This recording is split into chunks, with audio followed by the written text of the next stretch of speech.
എല്ലാവർക്കും നമസ്കാരം. ലൈവ് ലൈഫിൻ്റെ മറ്റൊരു വീഡിയോയിലേക്ക് ഏവർക്കും സ്വാഗതം. ഇന്ന് നമ്മൾ അലങ്കാര മത്സ്യകൃഷിയെക്കുറിച്ചുള്ള ചില അറിവുകളാണ് പങ്കുവയ്ക്കുന്നത്. വിങ്സ് അക്വാ ഫാമിൻ്റെ ഉടമസ്ഥയായ ജയകൃഷ്ണൻ എന്ന് പറയുന്ന യുവാവിനെ അദ്ദേഹത്തിൻ്റെ അലങ്കാര മത്സ്യകൃഷിയെക്കുറിച്ചും നമുക്കൊന്ന് പരിചയപ്പെടാം. അപ്പോൾ ഒട്ടും സമയം കളയണ്ട, നമുക്ക് വീഡിയോയിൽ കാണാം.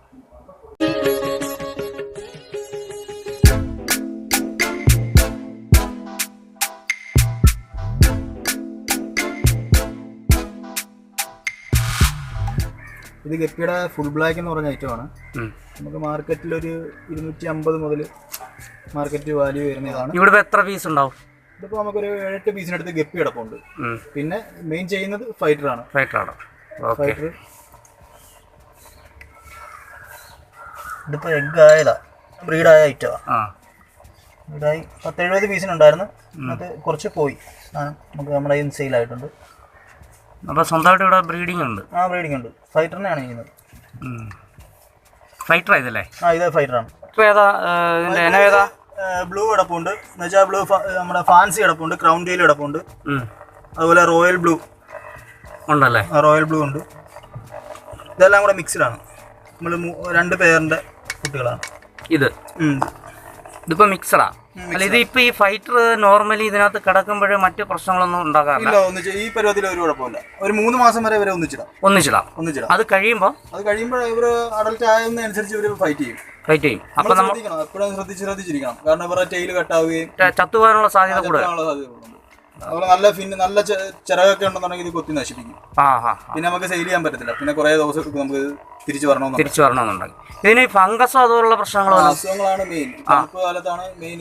ഈ ഒരു ഡിസംബർ അതിനെ കുറിച്ചൊന്ന് വിശദമായിട്ട് പറയാമോ? അതിന്റെ എന്ന് വെച്ച് കഴിഞ്ഞാൽ തണുപ്പ് എന്ന് വെച്ചാൽ ഈ ഡിസംബർ ജനുവരി മാസങ്ങളിൽ ബെറ്റയ്ക്കായാലും ഗപ്പിക്കായാലും ഹൈബ്രിഡ് സാധനങ്ങൾക്ക് ഡെയിലി മുറയ്ക്ക് അസുഖങ്ങൾ വരും. എന്ന് വെച്ച് കഴിഞ്ഞാൽ ഫിൻ റൂട്ട്, അതുപോലെ വൈറ്റ് സ്പോട്ട്, അതുപോലെ എന്താ പറയാ മൗത്ത് ഫംഗസ്, ഇതുപോലുള്ള ഒരുവിധം എല്ലാ അസുഖങ്ങളും വരും. ഇത് വന്നു കഴിഞ്ഞാൽ നമ്മൾ ശ്രദ്ധിച്ച് അന്നേരം വേണ്ടുന്ന കാര്യങ്ങൾ ചെയ്തില്ലെന്നുണ്ടെങ്കിൽ ഇത് ഡെഡ് ആയി പോകും. കുളത്തിൽ കാണുന്ന കുളവാഴ ഇട്ടിട്ടുണ്ട്.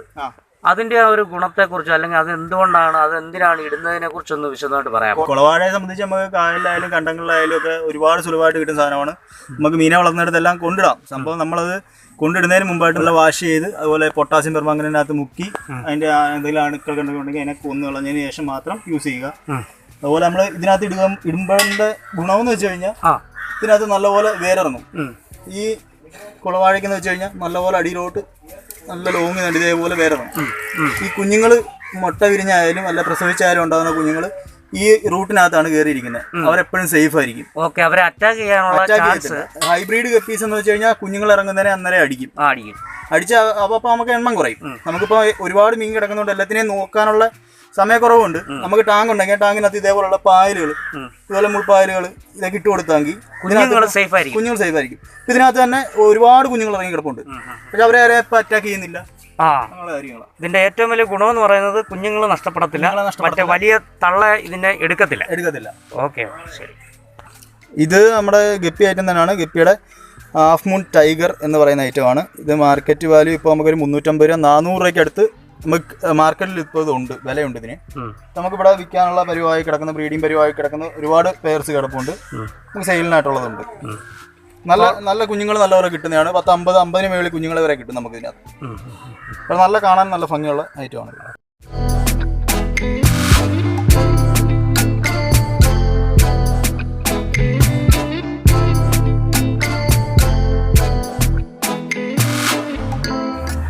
ഇതേതാണ് ഈ കിടക്കുന്ന? ഇതിൽ ബ്രീഡ് ചെയ്തിട്ടേക്കാണ് ഇത് ബ്രീഡിങ്ങിന് വേണ്ടി ഇറക്കിയിട്ടേക്കാണ്. നമ്മുടെ ഈ കിടന്ന പേരൻസ് കുട്ടികൾ ഇറങ്ങിയതാണ്. സെലക്ട് ചെയ്തേക്കാം. ബ്രീഡിങ്ങിന് വേണ്ടി സെലക്ട് ചെയ്ത് പേരൻസിനെ മാറ്റിയിട്ടേക്കാണ്.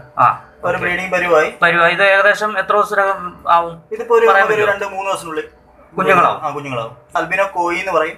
മാർക്കറ്റ് വാല്യൂ ഒരു 400 രൂപയ്ക്ക് അടുത്ത് നമുക്ക് ഇതിന് മാർക്കറ്റ് വാല്യൂ ഉണ്ട്. അതുപോലെ ഇവര് അൽബിനോ ആയതുകൊണ്ട് തന്നെ കുഞ്ഞുങ്ങൾ ഇറങ്ങി കഴിഞ്ഞാൽ അവർ പെട്ടെന്ന് അറ്റാക്ക് ചെയ്ത് അവരെ കഴിക്കും. അതുകൊണ്ട് നമ്മളിപ്പോ ബ്രീഡിംഗ് കേജ് വെച്ചേക്കുന്നത്. അപ്പൊ അത് ബ്രീഡ് കുഞ്ഞുങ്ങളായി കഴിഞ്ഞാൽ ഇതിനെ മാറ്റണം. അത് ഓൾറെഡി നമ്മൾ കേജ് വെച്ചേക്കുന്നത് അതിന് വേണ്ടിയാണ്. ഇപ്പൊ ഇവര് ബ്രീഡായി പ്രസവിച്ചു കഴിഞ്ഞാൽ കുഞ്ഞുങ്ങൾ ഇതിന്റെ ഹോളിൽ കൂടെ വെളി വന്നോളും. അതുപോലെ നമ്മൾ ഈ പായൽ കേജ് വെച്ചേക്കുന്ന എനിക്ക് മനസ്സിലായില്ല. ഇത് ഈ കൊട്ട പോലെ വെച്ചേക്കുന്നത്, ഈ കൊട്ടയുടെ ഹോളിൽ കൂടെ കുഞ്ഞുങ്ങളങ്ങ് വെളി വന്നു. അത് ഇതൊരു സേഫ്റ്റിക്ക് വേണ്ടി വെച്ചേക്കുന്നത്, നമുക്ക് കുഞ്ഞുങ്ങളെ മാക്സിമം കിട്ടും. അപ്പൊ ഇത് സത്യത്തിൽ ഇതാണ് ഇതിന്റെ ഒരു ടെക്നോളജി എന്ന് പറയാം. ഇതാണ് നമുക്ക് നെറ്റ് പോലെ ഇങ്ങനെ യൂസ് ചെയ്താൽ മതി. ഇതിപ്പോ ബ്രീഡിംഗ് കേജുകൾ നമുക്ക് സുലഭമായിട്ട് കിട്ടും. ഇതിപ്പോ നമുക്ക് നമ്മുടെ എളുപ്പത്തിന് വേണ്ടി ഇതാണ്. ഒരുപാട് എണ്ണത്തെ ഇടേണ്ട വിസ്താരം. അപ്പൊ കുഞ്ഞുങ്ങൾ ഇതിനകത്ത് സേഫ്റ്റി ആയിരിക്കും. സേഫ്റ്റി ആയിരിക്കും. ഇത് ഫൈറ്ററിന്റെ നമ്മുടെ റോയൽ ബ്ലൂവിന്റെ ഫാൻസിയുടെ അതിന്റെ ഫീമെയിൽ മാത്രമാണ് ഈ കിടക്കുന്നത്. ഇതിപ്പോ എഗ് ആയതുകൊണ്ട് നമുക്ക് സെയിലിന് വേണ്ടി ഇട്ടേക്കുന്ന ഐറ്റമാണ്. ഇപ്പം ബ്രീഡിംഗ് പരിവായതാണ് ഫീമെയിൽ. ഇതെന്താ വില വരും? ഇത് നമ്മള് മാക്സിമം നമ്മള് ഹോൾസെയിൽ റേറ്റ് എടുത്ത് കൊടുക്കുകയാണെന്നുണ്ടെങ്കിൽ നമുക്കൊരു 60 രൂപ 70 രൂപ. പക്ഷേ ഈ ഫൈറ്റർ ഇവിടെ ഇതിനകത്ത് പ്രശ്നങ്ങൾ ഉണ്ടാകത്തില്ല. ഇല്ല, ഇവര് ഫീമെയിലാണ്. ഫീമെയിൽ കിടക്കുന്നതുകൊണ്ട് ഒരു കുഴപ്പമില്ല. പിന്നെ അറ്റാക്കിംഗ് ഉണ്ടായിരിക്കാനാണ് നമ്മളിപ്പോ മാക്സിമം എയർ കൊടുത്തിട്ടേക്കുന്നത്. വെള്ളം എപ്പോഴും അനക്കം ഉള്ളതുകൊണ്ട് ഇവര് പരമാവധി അറ്റാക്കിംഗ് കുറയും. ഓക്കെ. ഇത് നമ്മുടെ ഗപ്പി ആയിട്ടാണ്, ഗപ്പിയുടെ ഹൈബ്രിഡ്. ഇത് ചില്ലി മൊസൈക്ക് ഡംബോയർ റിബൺ. ഇത് നമുക്ക് മാർക്കറ്റിൽ ഒരു 350 രൂപ റേറ്റ് വരുന്നതാണ്. ഇത് നമുക്കിപ്പോൾ ബ്രീഡിംഗ് പരിപാടിയായിട്ട് സെയിൽ ചെയ്യാനുള്ളത് നമ്മുടെ ഉണ്ടായി കിടപ്പുണ്ട്. ഓക്കെ. അപ്പോൾ ഇത്ര ഈ ഓർണമെന്റൽ ഫിഷുകൾ ഏകദേശം എല്ലാ വിഭാഗത്തിലുള്ളതും നിങ്ങളുടെ കയ്യിലുണ്ടോ? നമ്മുടെ ഹൈബ്രിഡ് ഗപ്പിയാണ്, മിക്സ്ഡ് അല്ല. ഹൈബ്രിഡ് ഗപ്പി, അതുപോലെ ഫൈറ്റർ, ഡംബോയർ, അതുപോലെ ഫുൾ റെഡ് OHM, അങ്ങനെ പ്ലക്കാർഡ്, അങ്ങനെയുള്ള എല്ലാം നമ്മൾ ബ്രീഡ് ചെയ്ത് കുഞ്ഞുങ്ങൾ ഇറക്കിയിട്ടുണ്ട്. അപ്പൊ ഈ ബ്രീഡിങ്ങിനായിട്ടുള്ള അടുത്തൊരു ഒരാഴ്ചക്കുള്ളിൽ ബ്രീഡിങ്ങിനായിട്ട് ഇടാനുള്ള പേഴ്സും നമ്മുടെ കയ്യിലുണ്ട്. സെയിലിനായിട്ടുള്ളതുകൊണ്ട് സെയിലിനായിട്ടുള്ള മെയിലും കിടപ്പുണ്ട്, ഫീമെയിലും കിടപ്പുണ്ട്.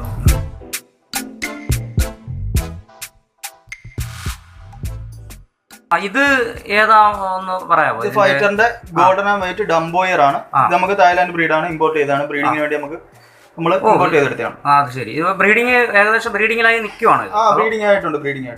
അപ്പൊ ഈ ഗ്ലാസ്സിൽ ഒരെണ്ണം ഒരു മീൻ വെച്ചല്ലേ കിടക്കുന്നുള്ളൂ. അത് എങ്ങനെയാണ് നിങ്ങൾ അത് ബ്രീഡിങ്ങിലേക്ക് മാറ്റുന്നത്? ബ്രീഡിങ്ങിലേക്ക് നമ്മള് എന്ന് വെച്ചാൽ 15 ദിവസത്തെ കണ്ടീഷനിങ് ആണ്. എന്ന് വെച്ചാൽ അവരെ കൊണ്ടുവന്നു കഴിഞ്ഞാൽ നമ്മുടെ ഈ കിടക്കുന്ന പേരായിട്ട് നമ്മൾ സെപ്പറേറ്റ് ഇതുപോലെ മാറ്റിയിട്ട് മെയിൽ ആൻഡ് ഫീമെയിലിനെ നമ്മൾ 15 ദിവസം കണ്ടിന്യൂസ് നമ്മള് എന്ന് വെച്ചാൽ മൊയ്ന, അതുപോലെ കൊതുവിന്റെ കൂത്തായി.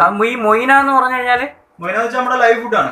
പ്രോട്ടീൻ അടങ്ങിയ ഏറ്റവും കൂടുതൽ പ്രോട്ടീൻ ഈ നമ്മുടെ ആർട്ടീമിയ പോലെ തന്നെ പ്രോട്ടീൻ കണ്ടന്റ്. അതൊരു ജീവിയാണ്. നമ്മുടെ വയലുകളിലൊക്കെ ഈ പോച്ച എടുക്കുമ്പോൾ അതിനകത്ത് വരുന്ന ചെറിയ ചെറിയ സൂക്ഷ്മജീവിയാണ് സാധനം. അത് നമുക്കിപ്പോ മാർക്കറ്റിൽ അല്ലാതെ 60-30 രൂപ റേറ്റിൽ കവറിനകത്ത് അവര് കൾച്ചർ ചെയ്ത് തരുന്നുണ്ട്. നമ്മൾ അതിവിടെ കൾച്ചർ ചെയ്തിട്ടുണ്ട്. 15 ദിവസത്തേക്ക് നമ്മൾ ഇവർക്ക് സെപ്പറേറ്റ് ഫുഡാണ്. എന്നുവെച്ചാൽ 2 നേരം അല്ല 3 നേരം ഇവർക്ക് ലൈവ് ഫീഡ് ഫീമെയിലിന് കൊടുക്കുന്ന അനുസരിച്ച് അവർക്ക് എഗ്ഗിന്റെ കൗണ്ട് കൂടും. അതുപോലെ അവർക്ക് ആരോഗ്യം കൂടും. അതുപോലെ ഈ മെയിലിനായാലും കുറച്ച് ബ്രീഡിങ്ങിന് മാറ്റിയിട്ട് കഴിഞ്ഞാൽ ചിലത് ബബിൾസ് വെക്കത്തില്ല, ചിലത് കുട്ടികളെ കഴിക്കും, ഈ മുട്ട വിരിഞ്ഞുണ്ടാവുന്ന കുഞ്ഞുങ്ങളെ കഴിക്കും, ചിലത് എഗ്ഗ് തിന്നും. അങ്ങനെയൊക്കെയുള്ള ഒരുപാട് നഷ്ടങ്ങളുണ്ടാവും. അപ്പൊ അതെന്ന് വെച്ച് കഴിഞ്ഞാൽ കണ്ടീഷനിങ്ങിന്റെ ഒരു കുഴപ്പമാണ്. പിന്നെ വെള്ളത്തിന്റെ ടെമ്പറേച്ചറിന്റെ ടെമ്പറേച്ചർ എങ്ങനെയാണ് ഈ വെള്ളത്തിൽ മെയിൻറ്റെയിൻ ചെയ്യുന്നത്? ഇപ്പൊ ഇതിനകത്ത് ഓരോ ഗ്ലാസിനകത്തായിട്ടാണല്ലോ വെച്ചേക്കുന്നത്. നമുക്കിവിടെ എന്ന് വെച്ച് കഴിഞ്ഞാൽ നമ്മള് ബദാം ലീഫ് ഇട്ട് അല്ലെങ്കിൽ വാഴയില, ഉണങ്ങിയ വാഴയില ഇട്ട് വെള്ളം ഒരു 2-3 ദിവസം പിടിച്ചു വെച്ച് ആ വെള്ളമാണ് നമ്മൾ ഇവരെ ബോട്ടിൽ ചെയ്യാനും. ഈ ബോട്ടിലേക്ക് വെള്ളം ഒഴിച്ചു വെച്ചിരിക്കുന്ന എല്ലാം ആ വെള്ളമാണ് അല്ലേ? ഓക്കെ. എന്നുവെച്ചാൽ നമ്മൾ 2 ദിവസം സ്റ്റോർ ചെയ്ത് വെക്കും. ഏതെങ്കിലും ടാങ്കിലോട്ടോ ബേസിനിലോട്ടോ സ്റ്റോർ ചെയ്ത് വെച്ച്. ഇപ്പം പൈപ്പിൽ നിന്നായാലും കിണറ്റിൽ നിന്നായാലും എടുക്കുന്ന വെള്ളത്തിനെന്ന് വെച്ചാൽ ഒരുപാട് ബാക്ടീരിയകളുണ്ട്. ആ ബാക്ടീരിയകളെ നമ്മൾ ലൈവായിട്ട് വെള്ളം അതിനകത്തോട്ട് ഫിഷിനെ അതിനകത്ത് ഇടുമ്പോൾ അതിനകത്ത് നല്ലപോലെ അതിന്റെ ബോഡിയിൽ എഫക്ട് ചെയ്യും. ചിലതിന് ഡിസീസ് വരും, ചിലത് ഡെഡ് ആയി പോകും. അങ്ങനെ ഒരുപാട് പ്രശ്നങ്ങളുണ്ടാവും. അപ്പൊ 2 ദിവസം പിടിച്ചിട്ടതിന് ശേഷം ആ വെള്ളത്തിലേക്ക് നമ്മൾ അയഡിൻ ഇല്ലാത്ത ഉപ്പ് എന്ന് വെച്ചാൽ അക്വേറിയം സാൾട്ട് കിട്ടും. അക്വേറിയം സാൾട്ട് ആഡ് ചെയ്യുമ്പോൾ സാധാ വെള്ളത്തിൽ ജീവിക്കുന്ന സൂക്ഷ്മജീവികൾ ഉപ്പുള്ളത് ജീവിക്കത്തില്ല. നമ്മൾ ഈ അയഡിൻ ആഡ് ചെയ്യുമ്പോൾ ഉപ്പുവെള്ളമാവും. അപ്പൊ ഉപ്പുവെള്ളം ഇവർക്ക് കുഴപ്പമില്ല, ഫിഷിന് കുഴപ്പമില്ല. അപ്പൊ ഈ സൂക്ഷ്മജീവികൾ ബാക്ടീരിയ പോലുള്ളത് അങ്ങനെ ഉണ്ടാവും.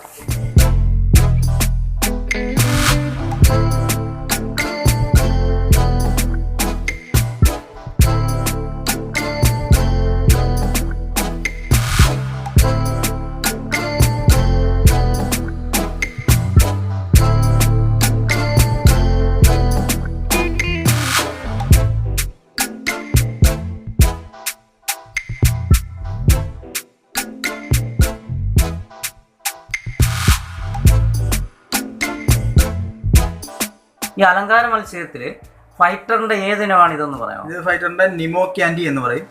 ഇപ്പൊ മാർക്കറ്റ് നമ്മുടെ സാധാ ഫൈറ്ററിനൊക്കെ ഇച്ചിരി വില മുന്നിൽ നിൽക്കുന്ന ഐറ്റമാണ്. നല്ലപോലെ കുഞ്ഞുങ്ങൾ ഇറങ്ങുന്ന ഐറ്റമാണ്.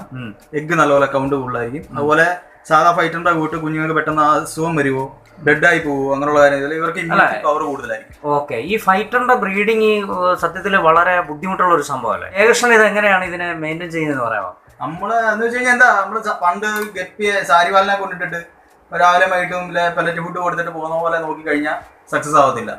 ഇത് രാവിലെ മുതൽ വൈകുന്നേരം വരെ ഇവരുടെ കൂടെ നമുക്ക് എങ്ങോട്ടും പോകാൻ പറ്റത്തില്ല. ഫുൾ ടൈം ഇവരുടെ കൂടെ എന്ന് വെച്ച് കഴിഞ്ഞാൽ ഇവർക്ക് അസുഖങ്ങൾ വന്നാൽ നമ്മൾ മനുഷ്യരോട് പറയാനൊക്കത്തില്ലല്ലോ. ഇവരുടെ ചലനങ്ങളും ഇവരുടെ വെള്ളത്തിലുള്ള മൂവ്മെന്റ്സും നോക്കി മാത്രമേ ഇവരുടെ അസുഖങ്ങൾ നമുക്ക് മനസ്സിലാക്കാൻ പറ്റൂ. അത് മനസ്സിലാക്കി കഴിഞ്ഞാൽ നമ്മൾ വിജയിച്ചു. ഇതാണ് മൊയ്ന എന്ന് വെച്ചാൽ നമ്മുടെ അതില് ഉണ്ടായിരുന്നു. ഈ മഴ സീസണിൽ, തണുപ്പുള്ള സീസണിൽ ഇത് കൾച്ചർ ആവാൻ പാടാണ്. ഇത് ഈ വെള്ളത്തിനകത്ത് ഏറ്റവും സൂക്ഷ്മജീവി, നമുക്ക് കണ്ണുകൊണ്ട് തന്നെ കാണാൻ വലിയ പാടാണ്. ഇതിപ്പോ ഒരു അഡൽറ്റ് പീസ് ആണ്. ഇവര് ഓരോ ദിവസം കൂടുന്തോറും ഇവരുടെ പ്രൊഡക്ഷൻ നടന്നുകൊണ്ടേയിരിക്കും. തന്നെ പ്രോട്ടീൻ കണ്ടന്റ് കൂടുതലുള്ള ഒരു ഐറ്റം ആണ് ഇത്. വളരെ പെട്ടെന്നാണ് ഇതിന്റെ പ്രൊഡക്ഷൻ നടക്കും. അപ്പൊ ഇവരെ കുഞ്ഞു വരുവത്തിൽ നമുക്ക് ഈ ഫൈറ്ററിനെ ബ്രീഡ് ചെയ്യുന്ന ടാങ്കിലായാലും ഇവരെ ഇറക്കി വിട്ട് കഴിഞ്ഞാൽ ഇവര് നശിക്കാതെ കിടക്കും. അപ്പൊ ഇറങ്ങുന്ന കുഞ്ഞുങ്ങൾക്ക് ആദ്യമുള്ള ഫീഡ് എന്ന് പറയുന്ന ഇവരുടെ കുഞ്ഞുങ്ങളെ തിന്നാനുള്ള പ്രോട്ടീൻ കണ്ടന്റ് പെട്ടെന്ന് കിട്ടും ഇതിന്. പക്ഷെ മൊയ്നയുടെ കുഞ്ഞു പരുവത്തിലുള്ള കുഞ്ഞുങ്ങളെ കിട്ടും. ഇത് ഈ ഫൈറ്റർ ഏത് ഇനത്തിൽപ്പെടുന്ന പറയാമോ? ഈ വൈറ്റ്, ഇത് ഫൈറ്ററിന്റെ പ്യൂർ വൈറ്റ് ഡംബോയർ ആണ് സാധനം. ഇത് നമുക്കിപ്പോ ബ്രീഡിങ്ങിന് വേണ്ടി എടുത്ത പെയറാണ്. ബ്രീഡ് ആയിട്ടില്ല, നമ്മളിപ്പോ കണ്ടീഷൻ ചെയ്തോണ്ടിരിക്കുകയാണ്. ബ്രീഡ് ആക്കുന്നതിന് മുമ്പ് തന്നെ ഇതിന് കുറെ പ്രൊസീജിയർ ഉണ്ട്. കണ്ടീഷൻ 15 ദിവസം കണ്ടീഷൻ ചെയ്യണം എല്ലാ ഫൈറ്ററും എന്ന് വെച്ചാൽ നമുക്ക് എഗ്ഗിന്റെ കൗണ്ട് കൂടാനും ഉണ്ടാകുന്ന മുട്ട വിരിഞ്ഞുണ്ടാകുന്ന കുഞ്ഞുങ്ങൾ നല്ല ആരോഗ്യമുള്ളതാകണമെന്നുണ്ടെങ്കിൽ ഇവരെ കണ്ടീഷൻ ചെയ്തതിനു ശേഷം മാത്രമേ ബ്രീഡ് ചെയ്യിക്കാൻ പറ്റുള്ളൂ. ഓക്കെ.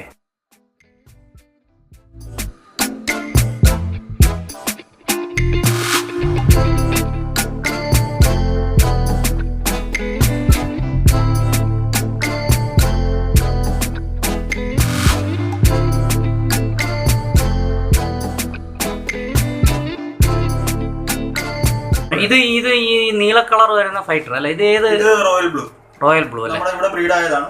ബ്രീഡ് ആയ കുട്ടികൾ സെയിലിന് വേണ്ടി കിടക്കുന്നതാണ്. മെയിലാണ്. ഇത് ക്രൗൺ ആണ്.